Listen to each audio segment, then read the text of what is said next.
பொண்டாட்டி நகை அடகு வச்சு குதிரை ரேஸ் ஆட வேண்டிய வயசுல ரன்னிங் ரேஸ்க்குலாம் கூப்பிட்டு நம்மளை அசிங்கப்படுத்துறானுங்களே.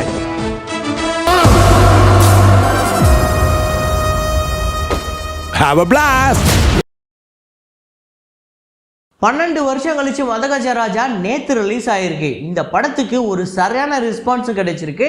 Day 1 கலெக்ஷன் இந்த படம் எவ்வளோ கலெக்ட் பண்ணியிருக்கு அப்படிங்கிறத இந்த வீடியோவில் நம்ம பார்ப்போம். எவ்வளோ வந்திருக்குன்னு நீங்கள் ஒரு கெஸ் போடுங்க, அதுக்கு நம்ம கடைசியாக பார்த்துருவோம். அது மட்டும் இல்லாமல் கேம் சேஞ்சர் நேற்று எப்படி கலெக்ட் பண்ணியிருக்கு அப்படிங்கிறதையும் நம்ம ரொம்ப தெளிவாக பார்த்துருவோம். அப்புறம் நேற்று வந்து டாக்கு மகாராஜ் அப்படின்னு பாலகிருஷ்ணா படம் ரிலீஸ் ஆகிருக்கு. அந்த படத்துக்கு ஒரு சரியான ஓப்பனிங் கிடச்சிருக்கு. அந்த படத்தோட பட்ஜெட் எவ்வளோ வந்து Day 1 கலெக்ட் பண்ணியிருக்கு அப்படிங்கிறது பார்ப்போம். அப்புறம் வணங்கான், மெட்ராஸ்காரன், புஷ்பா 2, இன்னும் சில படங்கள், மார்க்கோ அப்படிங்கிற படம், அப்புறம் மேக்ஸ், எல்லா படத்தோட வசூலையுமே இந்த வீடியோவில் நம்ம ரொம்ப தெளிவாக பார்க்க போகிறோம். இது இல்லாமல் இன்றைக்கி இன்னும் 2 முக்கியமான படம். ஒன்று வந்து 4 Years of Master. ஸோ தளபதி விஜய் அவர்களோட கோவிட் சுச்சுவேஷனில் ஒரு பயங்கரமான ஒரு கம்பேக், தேட்டர்லாம் ஓப்பன் பண்ண வச்ச ஒரு படம். அந்த படத்தோட பட்ஜெட் என்ன, வசூல் என்ன, ஷேர் என்ன அப்படிங்கிறத பார்த்துருவோம். இது இல்லாமல் 31 Years of அமைதிப்படை, ஒரு பொலிட்டிக்கல் படம் அப்படின்னாலே அதுக்கு ஒரு பெஞ்ச் மார்க்காக இருக்கக்கூடிய அந்த படத்தோட பட்ஜெட் என்ன, வசூல் என்ன, ஷேர் என்ன அப்படிங்கிறதையும் பார்ப்போம். ஸோ வாங்க வீடியோக்குள்ளே போகலாம்.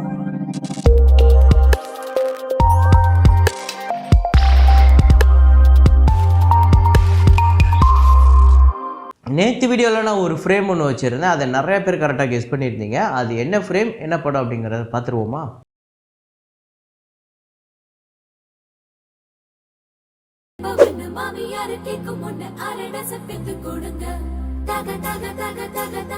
ஆமாங்க, கண்டன் நாள் முதல் தான். அதில் வந்து ஆக்சுவலாக ரெஜினா கேசன்ட்ரா அப்போவே நடிச்சிருக்காங்க. ஒரு 15-16 வயசு இருந்திருக்கும்னு நினைக்கிறேன் அந்த சமயத்தில்.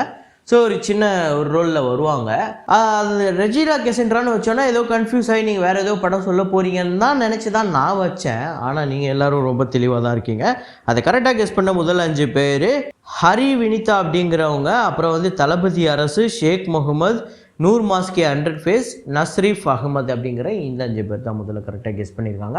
இன்றைக்கி ஒரு ஃப்ரேம் ஒன்று வச்சுருக்கேன். அது என்ன ஃப்ரேம், என்ன படம் அப்படிங்கிறத கெஸ் பண்ணுங்கள்.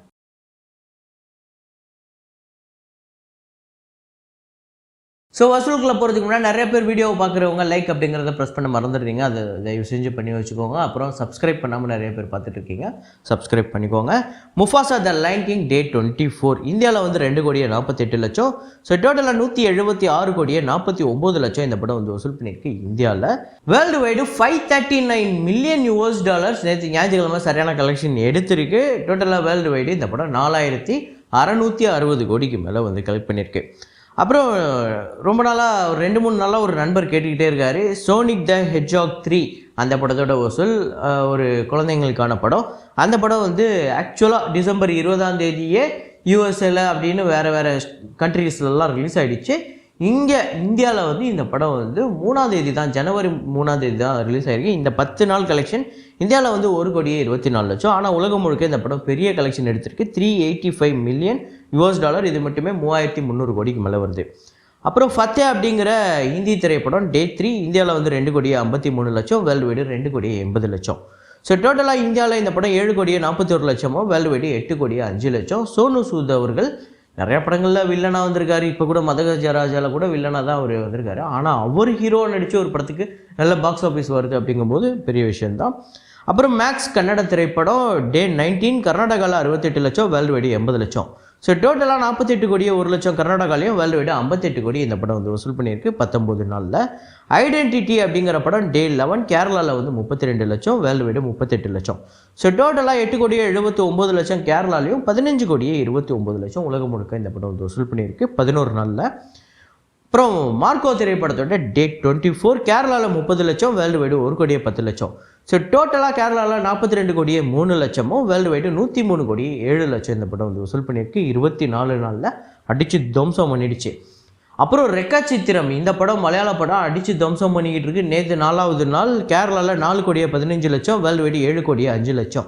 ஸோ டோட்டலாக கேரளாவில் 12,25,00,000, வேர்ல்டு வைடு 23,15,00,000. ஓவர்சீஸில் மட்டுமே 10 கோடிக்கு மேலே இந்த படம் வந்து கலெக்ட் பண்ணியிருக்கு. ஸோ உண்மையிலே பெரிய விஷயம்.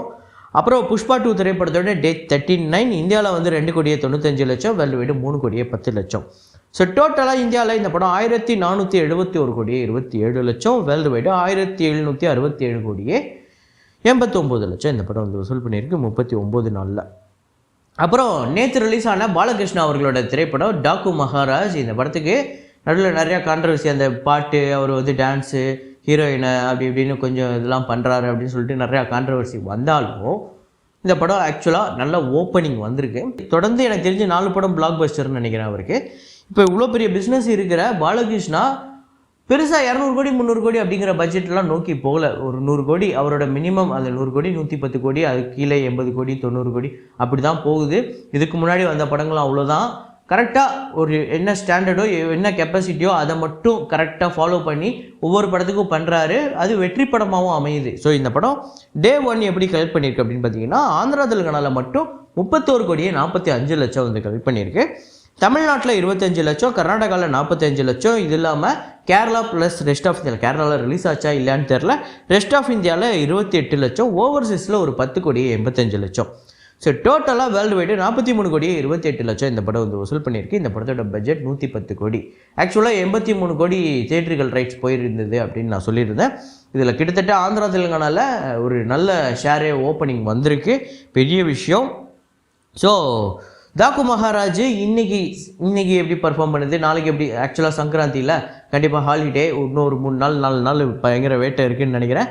இந்த ஒரு 4 நாள் 5 நாளே போதும்னு நினைக்கிறேன் இந்த படத்துக்கு ஒரு பெரிய வெற்றி படமாக அமைகிறதுக்கு. இருந்தாலும் பார்ப்போம். படம் பார்த்துருந்தீங்கன்னா எப்படி இருக்குது அப்படிங்கிறத கமெண்ட்டில் போடுங்க. அப்புறம் தமிழ் படங்களில் மெட்ராஸ்காரன் திரைப்படத்தோட டே 3 தமிழ்நாட்டில் 35 லட்சம், வேர்ல்டு வைடு 50 லட்சம். ஸோ 1 கோடியே 31 லட்சம் தமிழ்நாட்டில், வேர்ல்டு வைடு 1 கோடியே 76 லட்சம் இந்த படம் வந்து வசூல் பண்ணியிருக்கு. ஆக்சுவலாக நேற்றுமே ஒரு நல்ல ஹோல்டு பண்ணி வச்சுருக்கேன் தான். ஏன்னா மதகஜராஜா ரிலீஸ் ஆனதுக்கப்புறம் கூட இந்த படம் வந்து ஹோல்ட் பண்ணி வச்சுருக்கு தமிழ்நாட்டில், பெரிய விஷயம். வணங்கான் ஆக்சுவலாக நேற்றுமே ஒரு நல்ல ஹோல்ட் பண்ணி வச்சுருக்கு. டே 3 தமிழ்நாட்டில் 1 கோடியே 14 லட்சம், வேர்ல்டு வைடு 1 கோடியே 30 லட்சம். ஸோ டோட்டலாக 3 கோடியே 59 லட்சம் தமிழ்நாட்டிலையும், வேர்ல்டு வைடு 4 கோடியே 4 லட்சம் இந்த படம் வந்து வசூல் பண்ணியிருக்கு 3 நாளில். அடுத்ததாக மதகஜராஜா திரைப்படத்தோட வசூல். ஸோ இதோட டே 1 கலெக்ஷன் பார்த்திங்க அப்படின்னா, நேற்று வீடியோவில் நம்ம சொல்லியிருந்தோம் ஒரு 1.5 கோடி 1.25 கோடி கிட்டே வசூல் பண்ணுறதுக்கு வாய்ப்பு இருக்குது அப்படின்னு. ஆனால் இது அதையும் தாண்டி 3 கோடிக்கு மேலே தமிழ்நாட்டில் மட்டுமே வந்து வசூல் பண்ணியிருக்கு. தமிழ்நாட்டில் 3 கோடியே 18 லட்சம், வேர்ல்டு வைடு 5 கோடியே 10 லட்சம் இந்த படம் வந்து வசூல் பண்ணியிருக்கு டே 1. ஆக்சுவலாக இந்த படத்தோட அப்ராக்சிமேட்டான பட்ஜெட் 20 கோடி. கரெக்டான எக்ஸாக்டான பட்ஜெட் தெரியாது, ஏன்னா இது ரொம்ப நாளாக கிடப்பில் இருந்த படம். ரொம்ப நாளாக கிடப்பில் இருக்க படம் அப்படிங்கும்போது கண்டிப்பாக அதுக்கு ஆப்வியஸ்லி ஏதாவது வட்டி அது இதுன்னு ஏதாவது இருந்திருக்கலாம். ஸோ அது நம்மளுக்கு கன்ஃபார்மாக தெரியாது. ஸோ மதகஜராஜா டே 1 நல்லா கலெக்ட் பண்ணியிருக்கு. இந்த பொங்கல் முடியறதுக்குள்ளே எவ்வளோ கலெக்ட் பண்ணணும்னு நீங்கள் நினைக்கிறீங்க அப்படிங்கிறத கமெண்ட்டில் போடுங்க. படம் பார்த்துட்டிங்கன்னா எப்படி இருக்குது அப்படிங்கிறதையும் கமெண்ட்டில் போடுங்க. அப்புறம் கேம் சேஞ்சர் திரைப்படத்தோட டே 3 கலெக்ஷன் ஆந்திரா தெலுங்கானாவில் டோட்டல் வாஷ் அவுட் 5 கோடியே 50 லட்சம், தமிழ்நாட்டில் 1 கோடியே 25 லட்சம், கர்நாடகாவில் 1 கோடியே 28 லட்சம், கேரளாவில் 15 லட்சம். ரெஸ்ட் ஆஃப் இந்தியாவில் மட்டும் இந்த படம் வந்து 3 நாளுமே நல்லா ஹோல்ட் பண்ணி வச்சுருக்கு. அதாவது அதுவே கம்மியான கலெக்ஷன் தான், அதை ஹோல்ட் பண்ணி வச்சுருக்கு. 8 கோடியே 65 லட்சம். இந்தியாவில் டோட்டலாக 16 கோடியே 83 லட்சம். ஓவர்சீஸில் இந்த படம் ரொம்ப டவுன் ஆகிடுச்சு, 5 கோடியே 55 லட்சம் தான். ஸோ வேர்ல்டு வைடு 22 கோடியே 38 லட்சம் இந்த படம் டே 3 கலெக்ட் பண்ணியிருக்கு. ஸோ டோட்டலாக ஆந்திரா தெலுங்கானாவில் 64 கோடியே 60 லட்சம், தமிழ்நாட்டில் 6 கோடியே 8 லட்சம், கர்நாடகாவில் 8 கோடியே 23 லட்சம், கேரளாவில் 75 லட்சம், ரெஸ்ட் ஆஃப் இந்தியாவில் 27 கோடியே 30 லட்சம், இந்தியா முழுக்க 106 கோடியே 96 லட்சம் வந்து வசூல் பண்ணியிருக்கு. ஓவர்சீஸில் ஒரு 40 கோடி, வேர்ல்டு வைடாக 147 கோடியே 29 லட்சம் இந்த படம் வந்து வசூல் பண்ணியிருக்கு 3 நாளில். அப்புறம் 31 இயர்ஸ் ஆஃப் அமைதிப்படை இன்னையோட 31 வருஷத்தை கடந்திருக்கு. மணிவண்ணன் அவர்களோட இயக்கத்தில் சத்யராஜ் அவர்களோட நடிப்பில், ஆஹா பொலிட்டிக்கல் மூவிக்கெலாம் இது தானப்பா ஒரு பெஞ்ச் மார்க்கு. இனிமேல் ஏதாவது ஒரு ஹீரோ ஏதாவது பொலிட்டிக்கல் செக்டரில் ஒரு படம் பண்ண போகிறாரு அப்படின்னா அதுக்கு இதுதாயா பெஞ்ச் மார்க், இதுதாயா ஐக்கான் அப்படின்னு சொல்கிற மாதிரி ஒரு படம். அவ்வளோ சூப்பராக இருக்கும் இந்த படம். முக்கியமாக அந்த ஓட்டு எண்ணிக்கைலாம் வரும்போது அப்படியே கொஞ்சம் கொஞ்சமாக சீட்டு நுண்ணிலேருந்து கால் மேலே கால் போட்டு அதெல்லாம் பயங்கர டிரான்ஸ்ஃபர்மேஷன் வேறு லெவலில் இருக்கும். சத்யராஜ் இதில் பயங்கர நக்கல் பண்ணி பயங்கர வேறு லெவலில் இருக்கும்.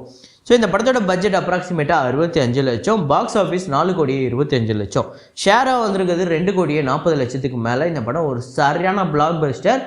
அன்றைக்கி சமயத்துக்கு இந்த படம் எல்லாராலையும் பேசப்பட்ட ஒரு படம், இன்றைக்கி வரைக்குமே பேசப்பட்டுட்டு தான் இருக்குது, அதில் எந்த மாற்று கருத்துமே இல்லை. அப்புறம் 4 இயர்ஸ் ஆஃப் மாஸ்டர், நிறையா இந்த படத்தை பற்றி நம்ம பேசியிருக்கோம். ஸோ டேரெக்டாக வசூலுக்குள்ளே போயிடலாம். இதை கூட போன வருஷம் வீடியோவில் கூட நம்ம சொல்லியிருந்தோம். 2021 ரிலீஸ் ஆகிருந்தது ஆஃப்டர் கோவிடு. ஸோ தமிழ்நாட்டில் 142 கோடியே 40 லட்சம், ஆந்திராவில் 28 கோடியே 35 லட்சம், கர்நாடகாவில் 17 கோடி, கேரளாவில் 13 கோடியே 10 லட்சம், ரெஸ்ட் ஆஃப் இந்தியாவில் 8 கோடியே 75 லட்சம், ஓவர்சீஸில் 45 கோடியே 20 லட்சம், வேர்ல்டு வைடு 254 கோடி 80 லட்சம். பட்ஜெட் 135 கோடி, தியேட்டர்கள் ரைட்ஸ் 102 கோடிக்கு போயிருந்தது. ஷேராக வந்திருக்கிறது 134 கோடிக்கு மேலே. ஒரு சரியான super duper hit black Bastar அப்படின்னு சொல்ல இந்த படம் உங்கள் எத்தனை பேர் ஃபேவரட் அப்படிங்கிறத கமெண்ட்டில் போடுங்க. இதே மாதிரி ஒரு வீடியோவில் இதே மாதிரி கலெக்ஷன் ரிப்போர்ட்டில் மீண்டும் நான் உங்களை சந்திக்கிறேன். Signing off Rahman.